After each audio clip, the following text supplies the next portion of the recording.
Harold here. Today I want to talk to you about another structure in the collections module called the name tuple. Name tuple is a factory function. It means it creates a class and it returns a new subclass of tuple with fields accessible by, and this is the key, you can access them by name as well as by index. So why would we use it?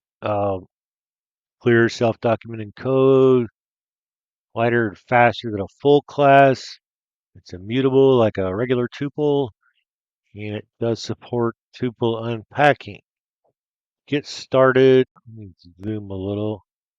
From collections, you want to import a name tuple, and then to show you how to create one and access by name or index. So create a tuple. I've called it food. It's capitalized per convention, just like a class. You say it equals a name tuple. Then you put the name of the tuple and the object in the tuple inside a list. So I'm going to create this name tuple food. Then I'll show you, I could say I'll create an object food one, a name tuple, food one, food, orange, cheese, and fish. So this is an object of the name tuple class. Like I said, you can call it by name. So if I say food one dairy, we should get cheese, and we do. If I say food one protein, we should get fish.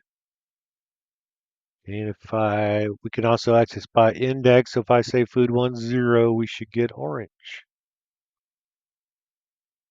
Like I said, you could unpack a tuple. So I could say fruit, dairy, protein equals food one, unpack it, and then do whatever I want with each of those parts of the tuple, print them, fruit, orange, dairy, cheese, protein, fish, what have you. Uh, there's a method where you can convert it to a dictionary. So if I say food one has dick, it makes a dictionary fruit, orange, dairy, fruit, orange, key value pairs, dairy, cheese, protein, fish. Um, you can create a small class when you don't need methods. I don't need my dog to speak. I just want to know the color. So I made a name tuple called dog equals name tuple dog. List name age color. Run that. Dog one is Maisie. That's my dog. Dog Maisie 6 black and white. And dog two is Scooby Doo 7 brown. Run that. Let's print dog one. Okay. We created an object. Dog one. Easy name tuple instead of making a whole class. Um, get their attributes. Dog two dot color. Brown. Works just like a class. Immutability. Oh, I say employee name tuple is employee name, department salary, and I create an object John. It's employee John Doe Engineering 75,000. That's fine, of course. If I try to change John's salary, attribute error, can't set an attribute. Name tuples are immutable, just like a regular tuple. Does have replace method. So we promoted John. So we're going to replace his department, senior engineering, and his salary 85,000.